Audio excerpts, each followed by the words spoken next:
During Advent, there's a lot of talk about the coming kingdom of God. And so I wanted to make a video about that word kingdom and how we use the word today, because honestly, that word is very foreign to us now.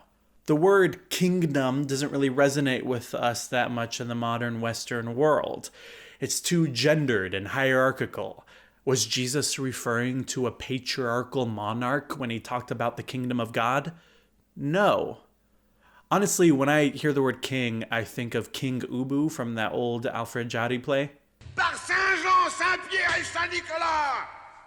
Ouvrez, sabre à finance, corps de finance, je viens chercher les impôts.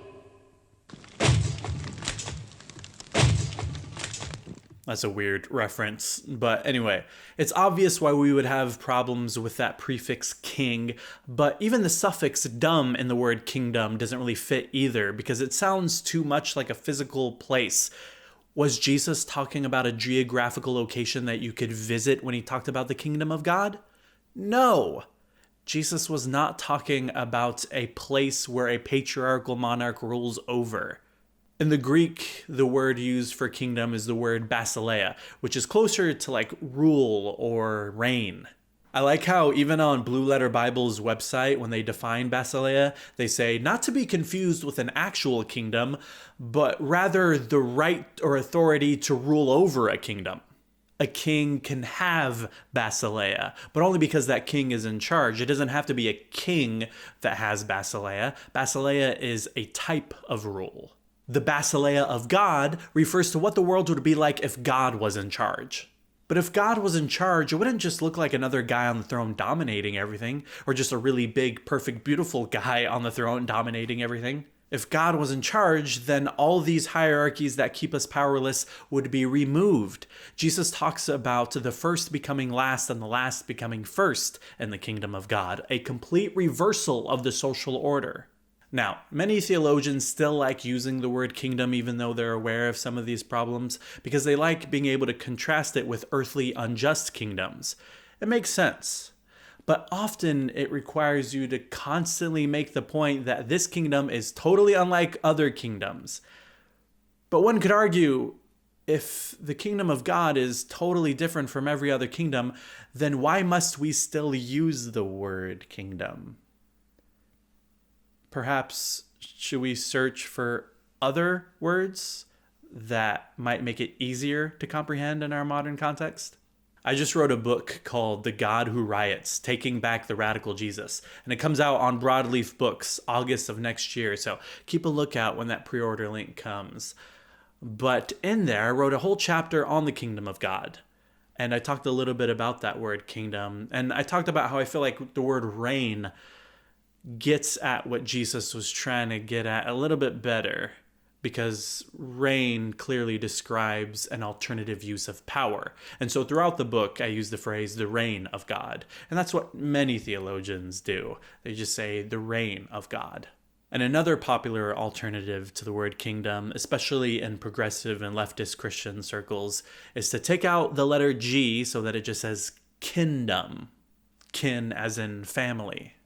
This was popularized by Ada Maria Sassi Diaz, a Cuban-American theologian who developed mujerista theology, which is a liberation theology, but specifically from the perspective of Latina women and from their own experience of God and the world. And out of that, she talks about the kingdom of God, which she first heard from a Franciscan nun.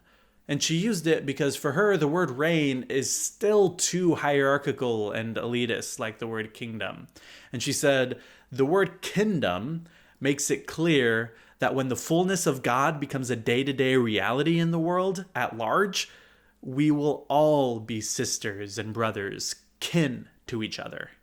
This is talking about a different kind of family. Jesus often talks about an alternative relationality when he talks about the basilia of God. He even tells parables about a party when he talks about the basilia of God. This is a reversal of the social order. The exploited are at the center of this new day-to-day reality. Jesus even says, whatever you did to the least of these, you did to me. There are some Bible passages where the phrase basilia of God is used, and the phrase family of God or kingdom of God actually captures what Jesus is getting at a lot better than kingdom of God can. I have a lot of friends who use kingdom of God. At this point in my life, I just go back and forth between reign and kingdom. Maybe one day I'll fully give in to kingdom. We'll see. But some preachers, even some progressive and leftist ones, really don't like the word kingdom in kind of an odd way. I've seen some say that they don't like it because it's a made-up word, as if every theological word isn't made up.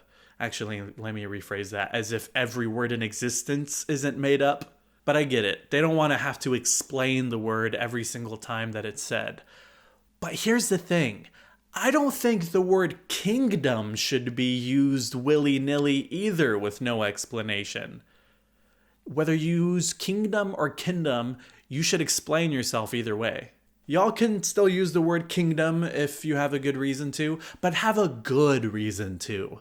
If I hear someone say that they'd rather still use the word kingdom because everyone already knows that word and they don't have to explain it, then that worries me a bit. Because that means that you're fine with everyone's typical understanding of the word, which is a dude on the throne with a crown dominating the place. Domination and alienation are inherent characteristics of kingdoms. And if you're fine with that depiction of God, just because you think God is some perfect version of it, then that actually sounds like you got some weird idolatry going on there. Remember, the golden calf was made as a physical representation of Yahweh that they could worship, not as some other god. But then God saw it and was like, that's gotta go. That's not me. I know some Christian anarchist homies like saying, no king but Christ. And I get it. It makes sense. If that works for you, then cool. Keep using it. But y'all have to admit that king is a metaphor. Christ is not, never has been, and never will be a literal king. Using king as a metaphor for God and for Christ worked back when you can point to your king and say, God is like that, but way better. But we got to acknowledge that using the word king for God was always a way of saying God is kind of like this, instead of being so ignorant to think that God is literally a king. That's as silly as saying God is a president. President is a specific type of leader and a specific type of modern society. God is obviously so much more than that. King is the wrong category for the divine, and kingdom is the wrong category for divine vision for the world. Using the word king for God was always a metaphor, and using the word kingdom to describe God's vision for the world was always a metaphor. And so we are free to develop new metaphors that resonate with our context. Because that king metaphor was only developed in order to resonate with the context that it came from. That title didn't come from God. It came from humans who were using metaphors in order to try to comprehend God, at least a little bit. So tell me in the comments, what do you prefer? Kingdom of God, reign of God, kingdom of God, or perhaps an alternative that I didn't mention? Let me know. And also let me know how you feel about using the word king for God. Leave a comment, and thank you for watching this video. And if you'd like to support me, check out my Patreon, patreon.com/Damon Garcia. Thank you for all my patrons already over there. I really appreciate you. And we'll be back on Sunday with another Advent reflection. And we've been doing daily Advent reflections over on the Patreon page. So if you want to see daily Advent reflections, go check that out too. And if not, I'll see you on Sunday. Bye-bye.